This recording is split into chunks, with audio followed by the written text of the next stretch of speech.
Hello, everybody. Welcome to day two of the SGDA Summit. I am your host, Anuj Rothker, and I'm the webmaster of SGDA. We are here with the writing panel, I'm super excited to be here, super excited to moderate. Uh, I'll go left to right for introducing or for our panelists' introductions. So, Jun, if you'd like to go first. Yes, so hello, my name is Jun Chen. I am currently a communications specialist at Ubisoft. I handle a lot of the marketing writing that you see, kind of storytelling before we get to a game's launch. Very excited to be here, talk a lot about marketing writing, and also learn more about the game writing side of things. Thank you so much. Manny, if you'd like to go next. Hi, yes, I'm Manny Hagopian. I am a writer, narrative director, creative director. I've written on games like Titanfall, Titanfall 2, Star Wars Jedi Fallen Order, Apex Legends, and yeah, happy to be here. Thanks. So, and Andrea, feel to introduce if you'd like to go up. Yeah, actually, I'm a little bit like right in between like Manny and June, where my name is Andrea Saraya Perez. I currently run Atrium Interactive, where we offer a mix of marketing and narrative services to different studios.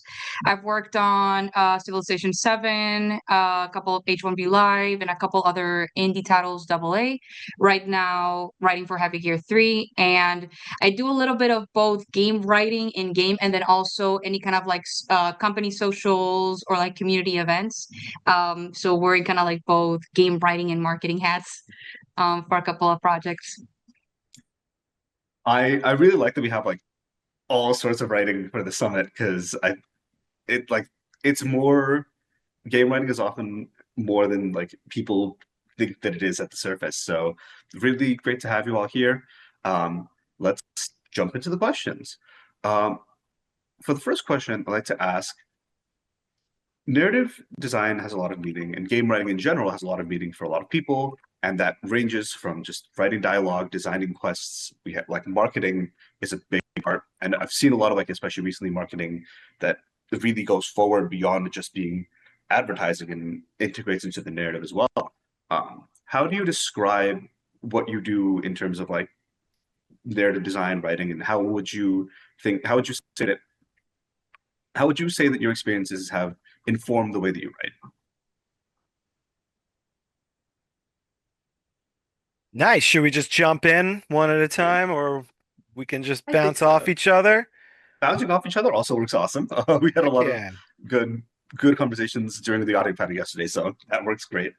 I can throw some stuff towards you, June, about when it comes to narrative design and writing. I know that Nuji, you brought up a great point that like marketing is more than just, the marketing aspect, marketing writing that is. And so I think about narrative design as various different things when it comes to your studio and your game. I mean, there's writings and there's stories and there's people out there who really understand their form of what a narrative designer is. There are so many different forms of a narrative designer at this point that I really think if you're trying to understand what a narrative designer is, I think you should focus on what you care about and what games and studios you want to work for and learn what their version of a narrative designer is. So I come from my background at Respawn Entertainment. We never had a narrative designer. Up until Jedi Fallen Order came out, there was no such thing as a narrative designer. Honestly, there was no such thing as a writer. All the designers did their writing. When I began as a assistant contract writer who came in to just help shape the story a little bit and build that world. Then it expanded and continued to expand. And ultimately, I ended up writing my own job description because they needed a full-time writer. And we had to like convince the studio we needed a full-time writer. And then the idea of a narrative designer was something that was the designers were already doing on their own, or I was doing it and I didn't even know I was doing it. So if I look at that, like that's a completely different version than June, probably your experience in being a marketing designer, because you Yeah. are orchestrating that whole world of how you're selling a specific story beat, right?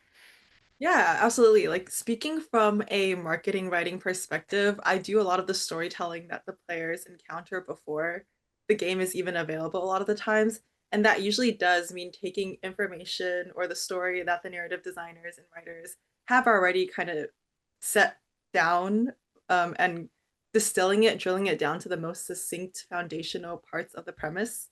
in order to hook different journalists and creators and just everyday players to make them interested in playing the game. Because in the marketing, of course, I don't want to give up too much of the game. And of course, it's only right for the player to experience it themselves as the narrative designers and writers intended for them to.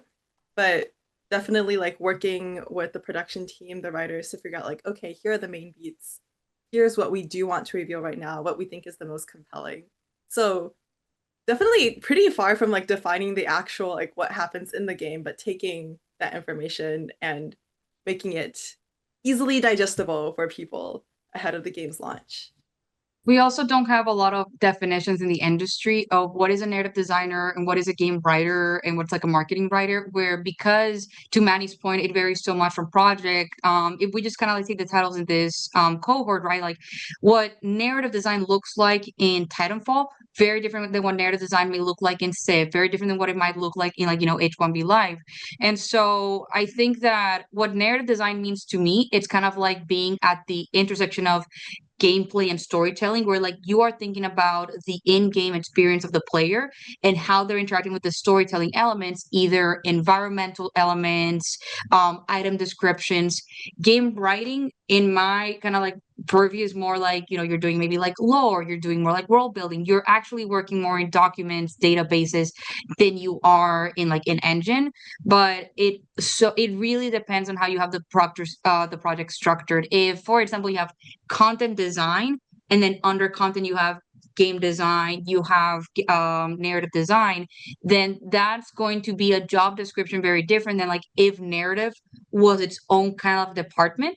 And I really like kind of like a news question, kind of like at the end of like also how has your experience kind of like shaped that? And I think that for me, it's that having studied a little bit of like engines and coding language before I actually, started working on projects, I like creating stories that accommodate to the technical limitations. Like I like writing within constraints instead of having like a blank canvas. And so it's like if I know that we have like a very scoped out level and here's what's present in it, I like being able to kind of like add a little bit of flavor to what's already there rather than coming in and like here's a new story, we're gonna pivot the entire game because of that.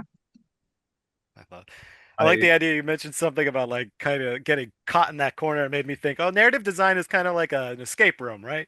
Like you're just Yes. trying, how do you get out, you know? And I think you also you said how a lot. And I was like, yeah, narrative design is the how, right? And like white writing is the what. But that Yeah. doesn't mean a narrative designer can't do the what as well. It doesn't mean a designer can't do the what and the how. That doesn't mean a writer can't do the how as well. It's just depending on the project. Yeah.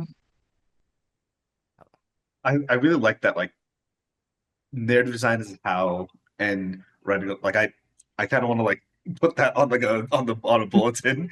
I I don't know feel how just true it is. I mean, it depends, right? it it But feels there's an true. element to it, right? I I think. Yeah, think yeah, absolutely. narrative is how players care and like the context that allows them to kind of like invest emotionally on kind of like the gameplay elements of it. And so honestly, like even when I introduce myself, I rarely even use the word narrative because it's just storytelling.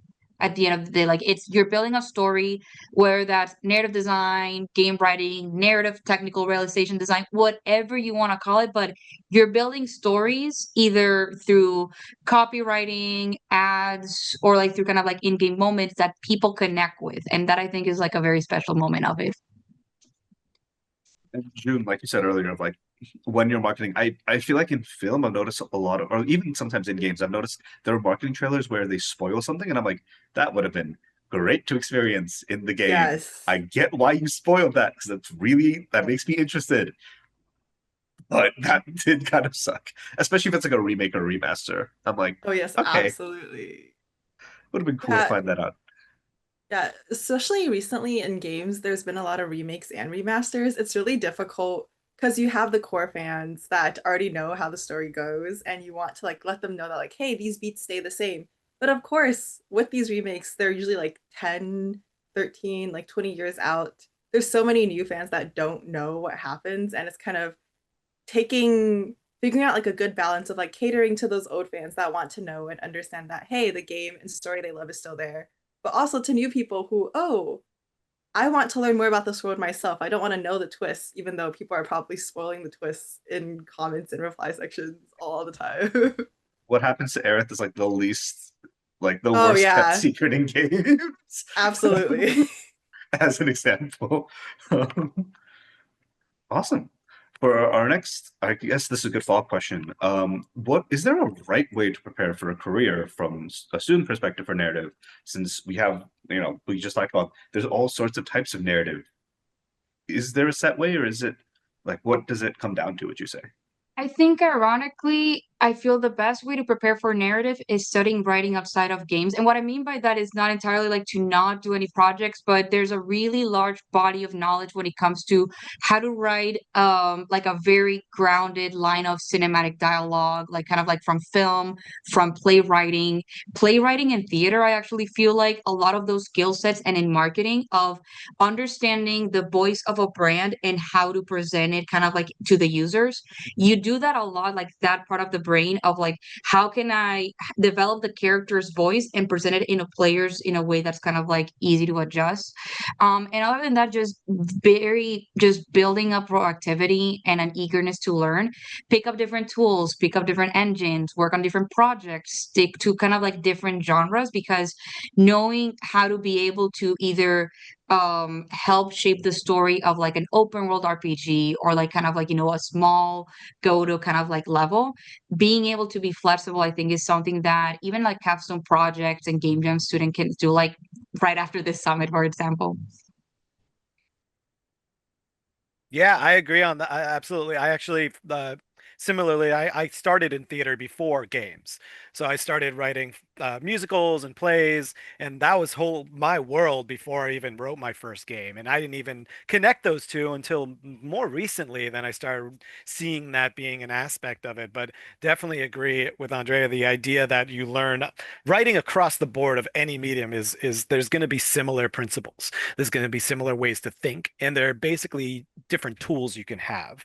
And if you have all those now, all those things in your tool belt, then that's going to allow you to kind of shift your way into different aspects of gaming that you might feel that you're interested in. I look at theater specifically as a really good connection to games because games has the player and the theater has the audience. A production of a musical cannot really work without the audience. Like it probably wouldn't be the exact same if there was no audience. Whereas a movie can play without someone watching it. You can hit play and leave the room. Video games are similar to theater more than movies. You can't play a video game without the player. So there's an other person in that room that you need to think about that you're writing towards. You're focused on that audience, and it gives you a little bit more of that understanding of how you attack certain scenes, how you design certain story beats, and then connecting that overall with the overall player experience. I really like that comparison between like the game writing to theater. Speaking to again like marketing writing specifically, or not even marketing writing specifically, but writing is a very transferable skill. The more you do it, you can apply it in many different ways. For me personally, before I went into communications, I wasn't very aware of what PR would look like for games. And honestly, my understanding of PR was just like, okay, a celebrity has a PR person handling their image, but how does that translate to what it looks like for games? I think taking on projects or just honestly writing for any sort of student organization, any sort of passion project does a lot in terms of refining that skill, but also gives you material to put in your portfolio and use as an evidence point when you're applying to jobs. Because sometimes, like, you don't have to write, like, know how to write, like, a press release, for example, if you're going to comms. As long as they're able to see that you're able to take information from different, like, avenues and succinctly summarize them and make them easily digestible, understandable, and basically tell the story of whatever you're speaking to, it's it's able to demonstrate that you have the skill and that you're able to develop it the way different studios, different publishers would like for you to moving forward. Makes that makes sense. I think like I've seen like when I played Disco Elysium, I noticed that the publisher the writers like posted, these are some books that kind of have the same vibe, or we use inspiration, and I read them and I was like, yeah, that tracks. Or and it like the first that like if you explore new things, I have heard that idea of like games are writing for theater, or acting for theater more than it is acting for film a lot. And I think I've noticed a lot of the like my favorite narrative games tend to go in that direction. Uh-huh. All right, for our next question, I'd like to ask how, I guess this is kind of like a good follow-up, along with preparation, how can they best showcase their abilities? What are some of the signifiers of a good portfolio that you'll be looking for if you were on the hiring team?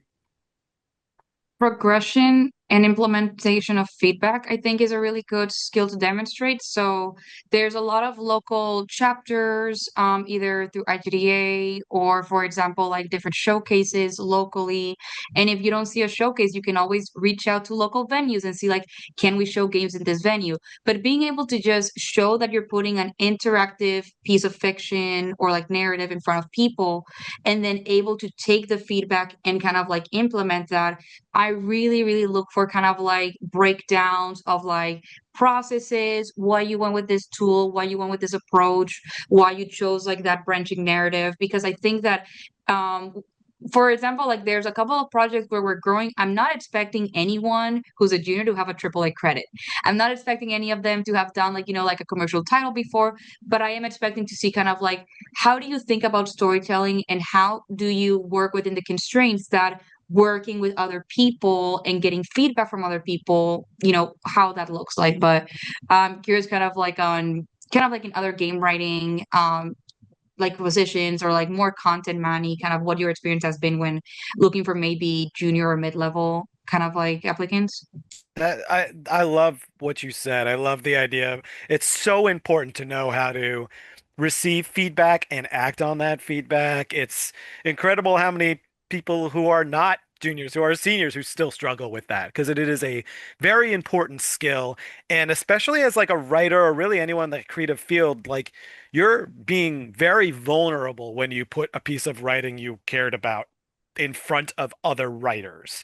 It's different when you put it in front of non-writers because you may not think what they're going to give you back is valid because they don't know writing like you do, or you might have that subconscious feel. But if you show your writing to other writers and get feedback, it's hard and it's emotionally draining, and it can really break your heart. But that's how you become better. And so I love the idea what Andrea said is having something like that that shows that you've put yourself in that position, because it's only going to make you better. And it's, in regards to stuff, I've done tons of hiring for writers. I've read hundreds and hundreds of packets. Uh, I look for packets or pieces of writing that are specific towards what I'm asking for. And I think it's important if you're going to apply to a job that you're not just trying to do everything because there's so many different genres out there. There's so many different types of games out there. If you're someone who really likes a first-person shooter narrative type of game, then I would assume that you would have writing samples or something that falls in line with that. And if you dislike third-person storytelling games, then I would expect you not to have writing samples like that.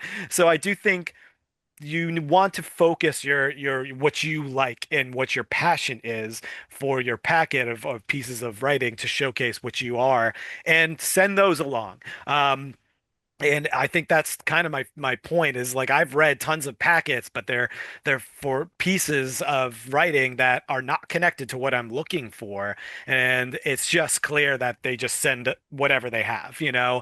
And I think it's important to focus on it. If you're gonna try to write a horror movie, you should have horror on your thing. You shouldn't send a rom-com to your horror. Now, that's not to say writing isn't transferable in that sense in genres. It is, but I don't want you to be someone who is trying to do everything. I want you to do stuff that you're super passionate about and focused on.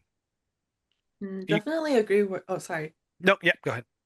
I was gonna say I definitely agree with earlier points about like being able to show or speak to the fact that you're able to implement feedback, take it on the chin, and kind of explain the process that took you to where what you wrote is very important. For marketing writing, honestly, even if you don't have like that corporate experience, internship experience, any kind of writing that you've done for a club or like anything that you've done to market or advertise or explain something that you've worked on is basically marketing writing samples. You're showing that you have an understanding of, hey, this is what I'm trying to sell you. This is the main points, and this is why you should care. For example, in communications, we often write Q&As for our key spokespeople to reference when they're answering interviews, not to give them guiding answers, but to like kind of give them an understanding of like, here's what an answer could look like, or here are some topics you've told us about that we think is worth highlighting. So if you've ever written an FAQ for a club, and this is especially for like college age or like maybe recently post grad students, where that's also stuff that you can showcase. The things that you do as part of your passion projects in undergrad or as a fun side project are things that you can use to show that you have at least elementary understanding of communicating these ideas to different people. And also, I know for a lot of marketing people who apply to marketing positions, a lot of them don't think that a portfolio is necessary, but because maybe they think like building the website takes a lot of time, they don't know how to do that or they don't know what to include in it. But honestly, a marketing portfolio specifically doesn't have to be anything fancy as well. If you don't have time to make a clean, crisp website, Google Docs also works. Like we've hired interns off of their Google Doc portfolios using the tab functions. And as long as you separate things into the proper categories, so like kind of like Manny said, like tailoring it to like, okay, this is writing that I've done for live service games. This is writing that I've done for press releases. These are examples of Q&As. It gives us a good way to like see like, okay, here are the main skills that they've already touched on. They already have a basic understanding of. We can kind of evaluate how they would write if they were to get this position. And it just also gives us more to look at and kind of take into account other than just your resume and cover letter. That's a really good point, Jun, of just like students have, especially if they do clubs, they have more experience in marketing than I think that they do. Because like as somebody who was the president of a club for in undergrad, there's a lot of marketing you have to do, and a lot of everyone's on Discord. And I don't know if Discord does it, but back when I used to ping on like SGDA, it would like be like, "You're about to ping 1,000+ people. Are you sure?" And I was like, "I don't know anymore." Yes. And Manny also a good point about like just the writing and having pieces of related to the position, because otherwise it's like, yeah, you want to have those that specialization, because you can't really like jack of all trades, master of none, um, isn't necessarily what like a company will be looking for in a writer. Ignoring And the when fact when that it it's comes not to the end junior reference. and mid too, it's like it's trickier because I think there are a lot of great candidates for those roles. And the problem is there's a lot of competition around it because they're only hiring one. I've been in those situations where there's there's really a lot we can choose from, and unfortunately, we only have one role. So when I think about that, I think about okay, those pieces of writing, like which one am I still is still fresh in my mind when I'm thinking about a week later, and that has happened. And I hired that person because I loved what they wrote, and it was like a very clear, memorable moment and story that carried a little bit of a, and it was like 3 pages. It was just a quick scene, but it was so emotional, it was memorable, it stood out, and that's what I mean is like when you do focus on that one specific thing, you're able to make it great and not just, acceptable. And yeah. For our next question, I'd like to ask how, and I'll change the wording of this one a little bit to account, but how does gameplay affect the way that you create writing for your games? I'm interested if that has like, especially if that has an impact on how marketing is written for games. I can start from the marketing perspective. Honestly, gameplay is at the forefront of what we want to show players. A lot of the times, if you see a game being announced or they're doing update trailers, a lot of people go like, "I don't want to see the CGI animatic. I want to see the gameplay because that's what they're going to be interacting with and engaging with the most frequently." If anything, I think the gameplay has more of an impact in our marketing writing because a lot of the assets we show, we have to be able to describe what the gameplay is like in a way because gameplay is very complex. Like no two games are completely the same, and the way they approach certain elements of the gameplay could be very different. As a marketing writer, a lot of times the first thing we mention is like, okay, this game is, let's say if it's a roguelike, we're going to mention that. If it's something that combines two different genres, so let's say like core action, roguelike, like character action role playing game, we want to put that in the front. But without context, without describing like, here's what you would potentially be doing, that kind of means nothing because that could be any game in the market. Um, I'd say honestly, like next to premise, the gameplay is like this. Probably they're on equal footing when it comes to how important they are in how we craft our marketing copy because these two things intertwined is what makes the game what it is. And like working closely with the production teams and like understanding what the gameplay looks like, what the premise is, really is like the backbone and foundation of how we craft our messaging for those games.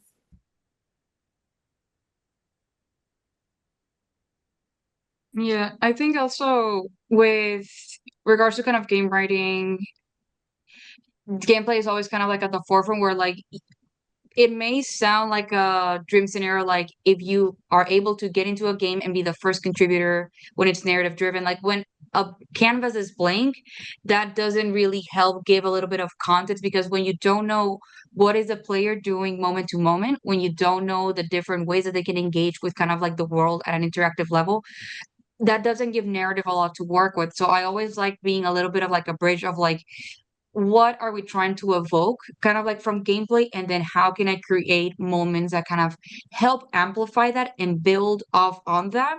But I think a really good analogy that I heard, I think, was from Susan O'Connor, where she describes it as like a tango, where with tango, the dancers are looking at each other. It's not that one takes a lead over the other, it's that I'm paying attention to your movements and following, and you're paying attention to my movements, and it makes for like a very nice choreography. And I see gameplay as a narrative in that tandem because I think it's a little bit dangerous sometimes when like you try to be you're either gameplay forward or narrative forward and I'm like no, it's all encompassing. It's yes and like an improv, it's narrative and gameplay are working together for to champion the experience. Yeah.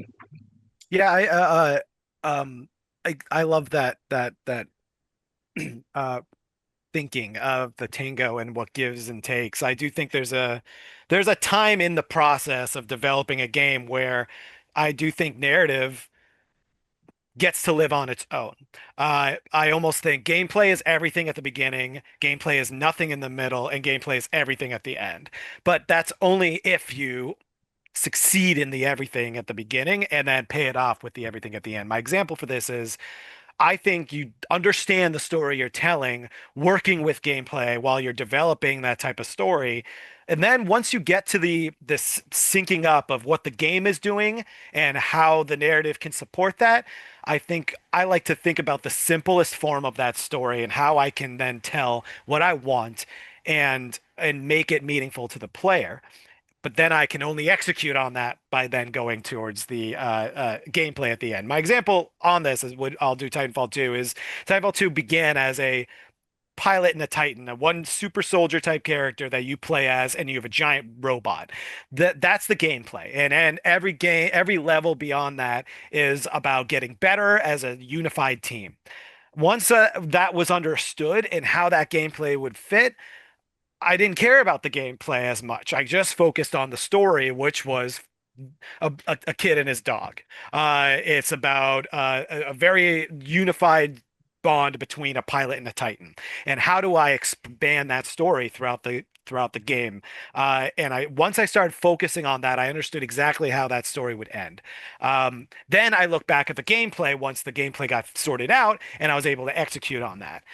But the levels could have been in any order. That's the craziest thing. Like it doesn't, if the story was good enough and clear and simple, then the last level could have been the second level. It didn't really matter where the plot was as long as those story beats were still being hit. And that's where I think gameplay helps support that while narrative kind of blends in with it to make a perfect package. I think it makes sense for the writing panel for us to have so many like I'm going to extract this and put this as a quote on a wall, but like the gameplay and writing our Tango is really really really cool. I really like that idea quite a lot, and it it is really interesting to hear about like Titanfall 2 as like the boy and his dog type story because I was like, oh yeah, that makes a lot of sense actually.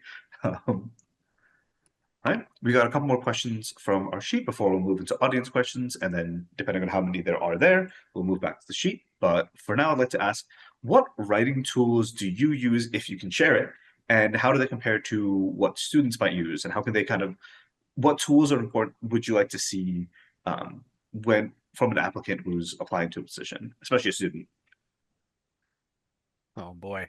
I mean, I only use Google Docs and spreadsheets. That's all I write on. I mean, there's games I've worked on. Jedi Fallen Order had, we did use like Writer Duet or like script format to write the script, but ultimately we needed to take those lines of dialogue, put them in a spreadsheet so that it could be integrated into the game with certain help by narrative designers and technical designers. Apex Legends is all spreadsheets. So every single legend has their own spreadsheet that is insane.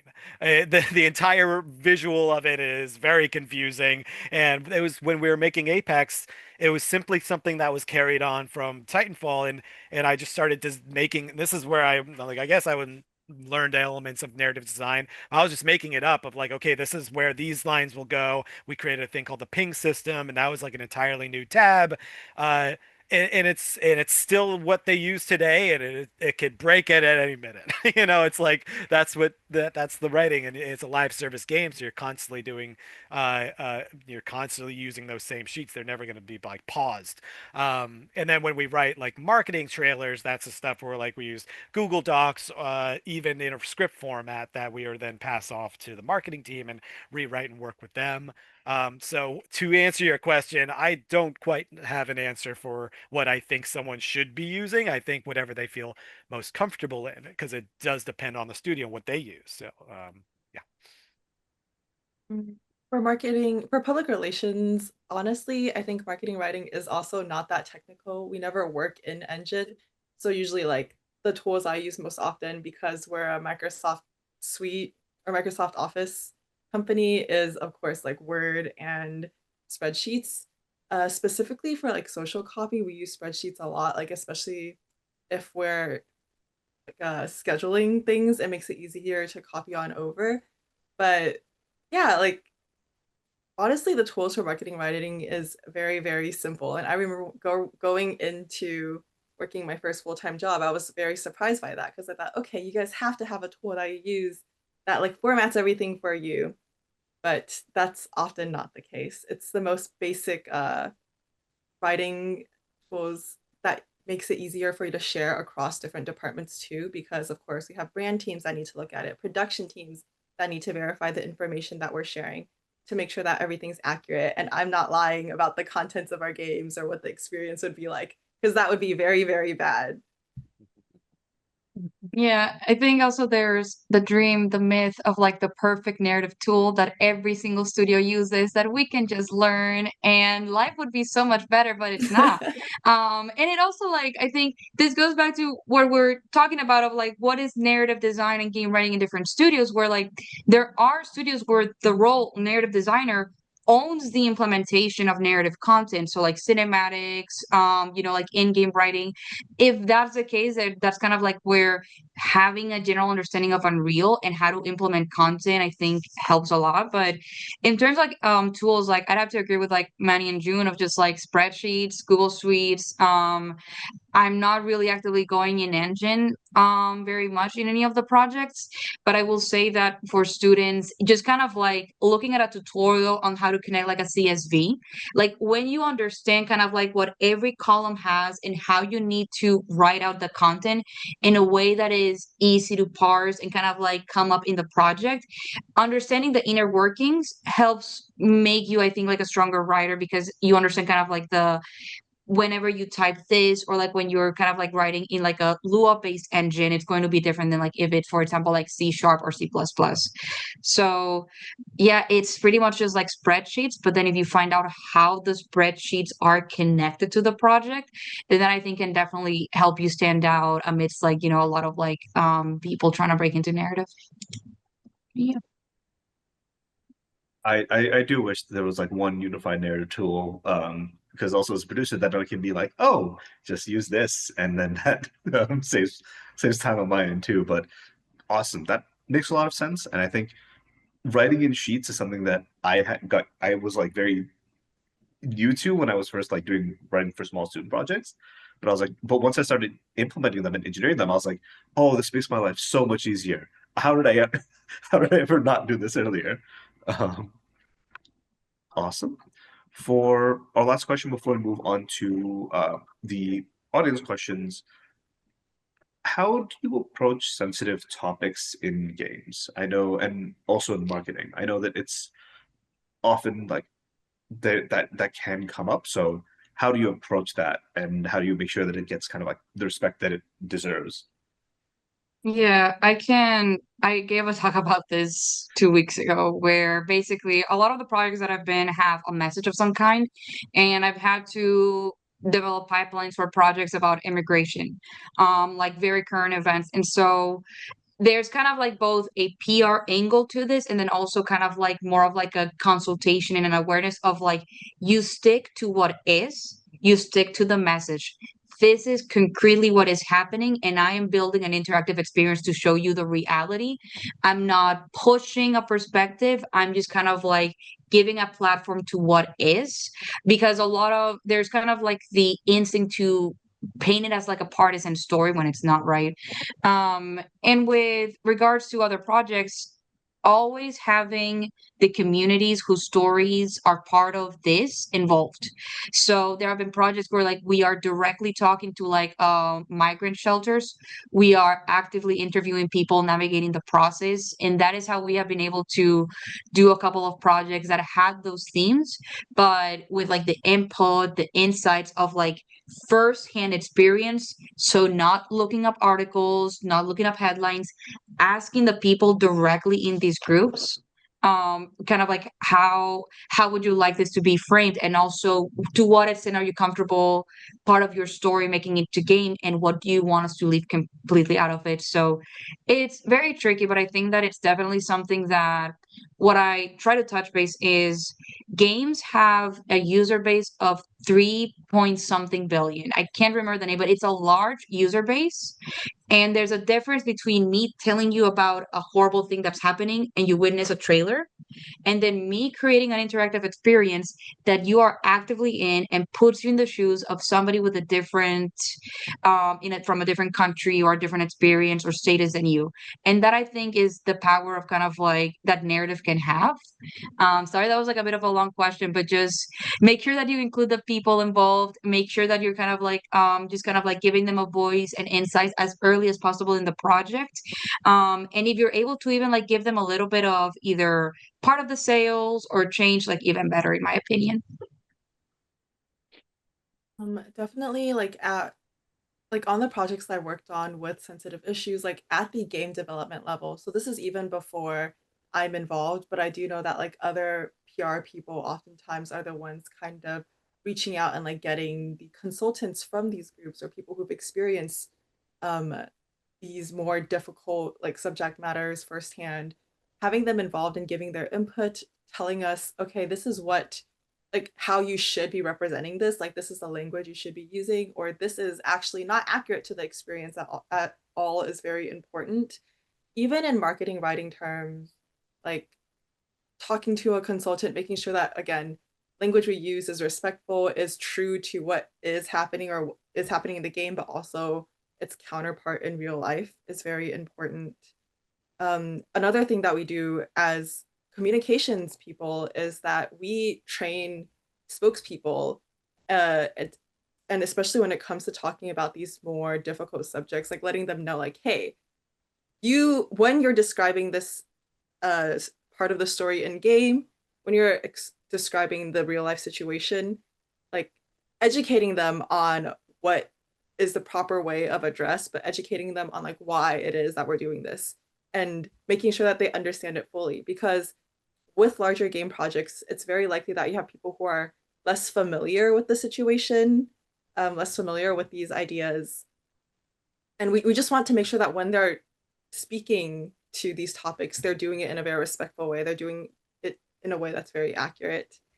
So TLDR is like always having, external consultants who are more familiar with this subject matter and actually taking their advice to heart and implementing that advice, because there's many times where you see certain any type of media where they do have the consultants, but they're not actually implementing the change because they think, oh, it'll serve our story better.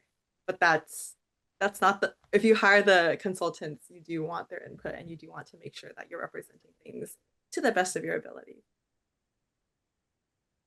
Yeah, the Andrea and June nailed it. Like that's 100% how it's done. How you finding and involving anyone from those specific communities. Apex Legends is very full of diverse characters, and every character that is from any type of background or sexual orientation or anything that studio looks for consultants or friends and brings in groups and constant work and is done to make sure it's accurate.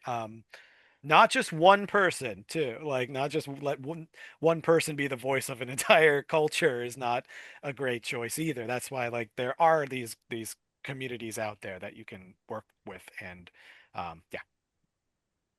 Definitely like making sure that you listen to what they say is like, oh, I feel like it might be worse if you bring them on and don't listen to what they say, because then it's like, then why did, As a what was the, consultant, we still get a paycheck, which is nice, but then your project is not as good as it could have been if, and that's why, June, thank you so much for being like, actually listen to the consultant. Please. Like, yes, I like the paycheck, but I like your game to be good as well, please.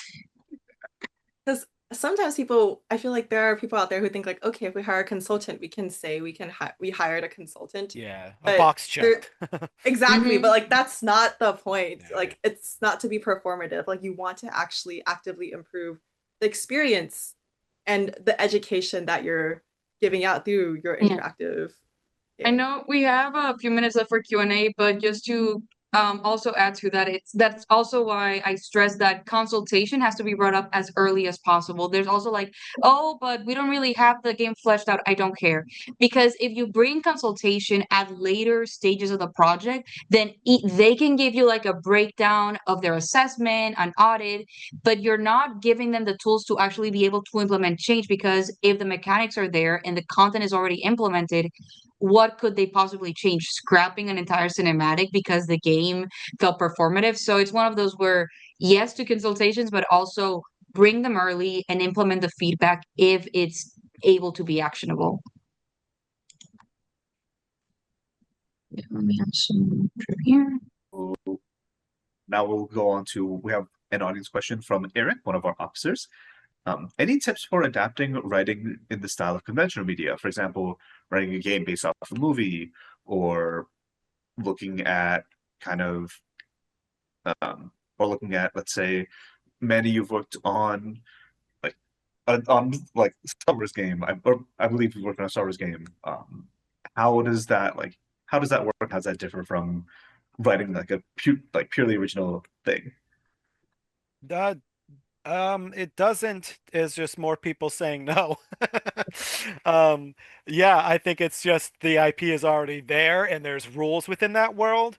The gameplay is going to want to push those rules a little bit to make it more interactive depending on the IP, but I think there's pros and cons. I think there's cons working with an already existing IP where you kind of have to work in that very clear like guidelines and rules and you have to know those rules and understand them.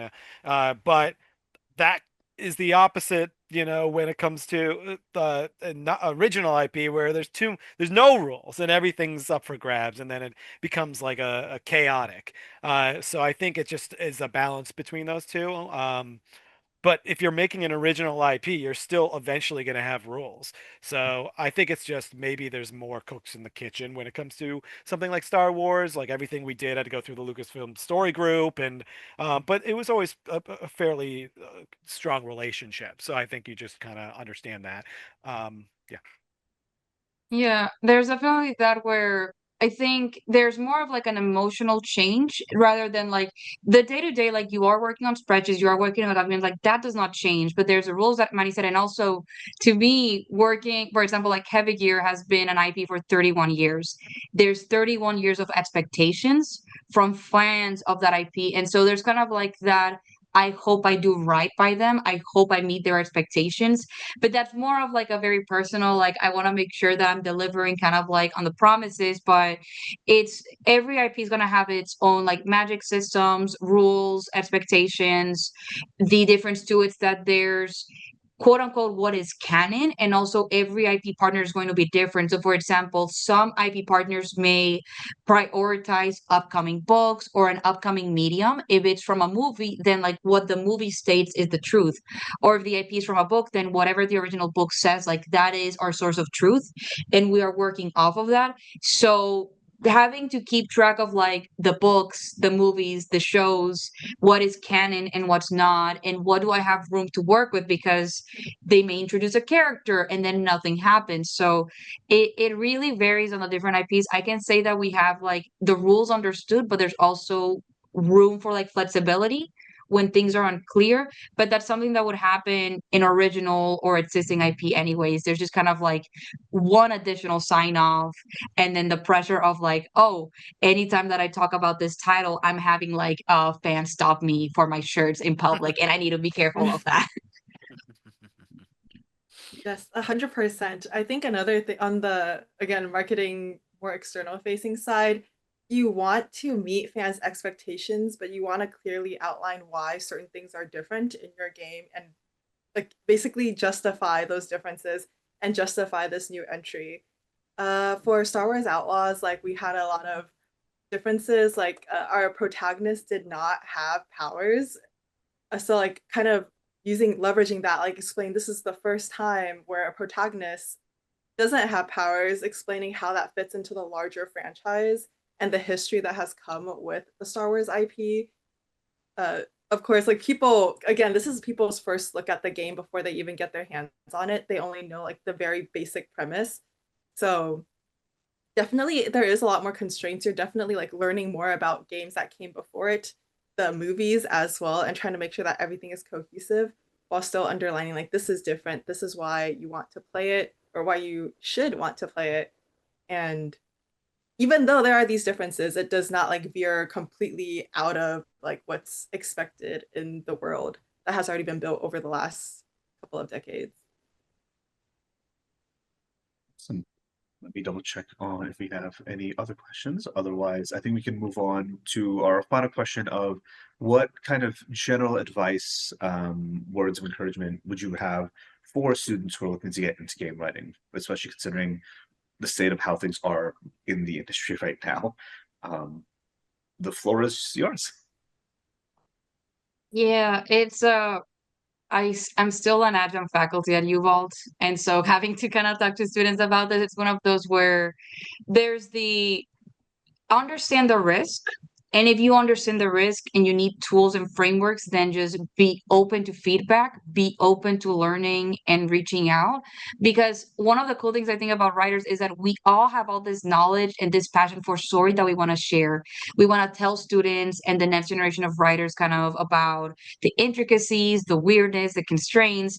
So there is a community that is open to helping, but also just there needs to be a little bit of resilience, and also just kind of like I would argue almost like entrepreneurship from students, where having to know how to build out your own game, how to present it, how to get as many eyes on it as possible, to have a very polished portfolio piece is something that takes a lot of work. But I think that if you are committed to it and you have the grit for it, then I'm always happy to kind of like chat about like different ways that, like, here's what has worked for me. It may not work for you, and I cannot promise anything, but just resilience, willingness to learn, or like to have feedback implemented, I think are the main three things that I'm always kind of like encouraging students to pursue.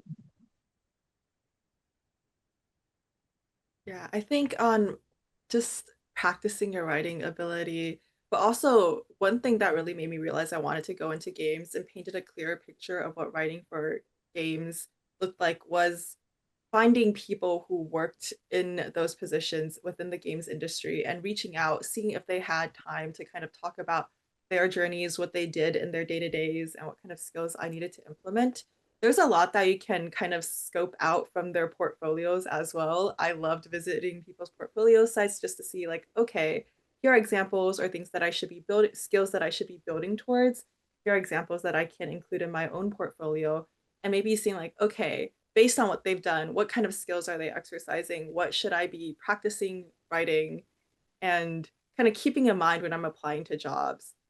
Uh, for me, again, like I mentioned, it's always like, especially for marketing writing, a lot that you do as a student in student orgs or for your own personal passion projects. Like for me, when I was applying to Ubisoft, like I referenced like a fandom artist scene that I helped organize, and that was like very helpful in terms of illustrating like, hey, I have the ability to do write copy, social copy that's related to like the original franchise that we were making the zine for, but also kind of highlighting here's all the new additions that we have. Just being able to speak to different experiences where you're both kind of like what Manny mentioned, like you're tying your passions into what you're writing about or what you're making content about is very important. And also just like remembering that there's no linear path to any career. I have a lot of friends who are narrative writers, designers, who started in marketing writing as well, who I've met through this field and then like moved on to narrative writing because it's never, you can always work on personal projects and keep applying and student projects, whatever. Um, and using that to strengthen your portfolio before moving into something that you might want to do more than whatever you're currently doing. Yeah, and it's better to be able to kind of take your time, apply to jobs, and even like negotiate, like be open to making sure that you're signing things that you have protections and that you are comfortable taking. But the only way to have, I think, high quality work is like make sure your needs are met. Like it's fine to moonlight. I encourage moonlighting, and it's fine to have like a job outside of narrative or outside of games, even as long as you're able to kind of keep honing the craft, but that your needs are met before kind of like just, like applying into the abyss.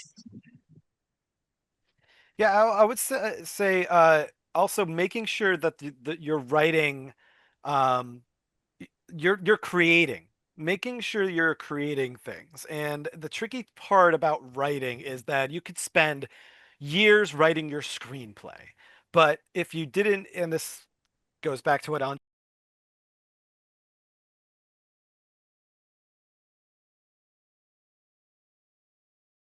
it. Stream it if you want. Just have feedback, get it out there. That's why I look at theater. Theater was an opportunity to put something on its feet and not just for me to write something that sat in the corner of my room hoping it was good. I put it on its feet and I would change and iterate and develop. You can do that with anything. You can make short films. You can make sketches online. You can do a web series. You can just do a voiceover thing. Like there's so many tools where you can just make stuff.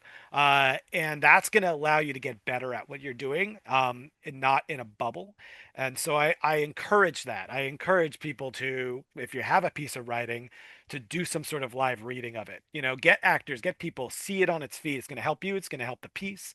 And then when that's done, move on to the next thing. Do it again. Do it again. The movie Tick Tick Boom about Jonathan Larson for Rent is really great, kind of relatable story where he spent the entire movie trying to make Tick Tick Boom, and then he finally did at the end. It was like this biggest moment, and then it's like, now what? He didn't get $1 million for it, and the answer is, yeah, you did it. Now move on to the next thing, And his next thing was Rent. So it was like that's just how that works, and so you just kind of have to keep going and not thinking there is a clear linear path. Like June said, there isn't. There's no linear path to any of this. You kind of just always have to be ready and trust in yourself and keep creating and get better and get better. And even when you're there, you're not because you're gonna always get better 10 years from now. So It's shipped not perfect too. Like we are sending things out and we can iterate, we can update, but I mean like it has to be out there for you to be able to get feedback on it. I think we're at time too. I think I think that just takes the time. Thank you so much, everybody, for coming by to speak with us today. It was really good getting all of your experiences and like so many things, so many quotable things from this talk. I'm so excited. For the next up, we have our student showcase slot D. We'll be having, let me double check which the games are really quickly, but we will be having the games EXO, The Adventures of Kane McDowell, The Porking Encounter, and Jay and Crow, The Return of Swanson's Cold Case, a couple of other very narrative-focused games. We'll see you guys in a bit, and have a good rest of the summit. And thank you to our speakers once again. Thank you so much. Thank you for having us.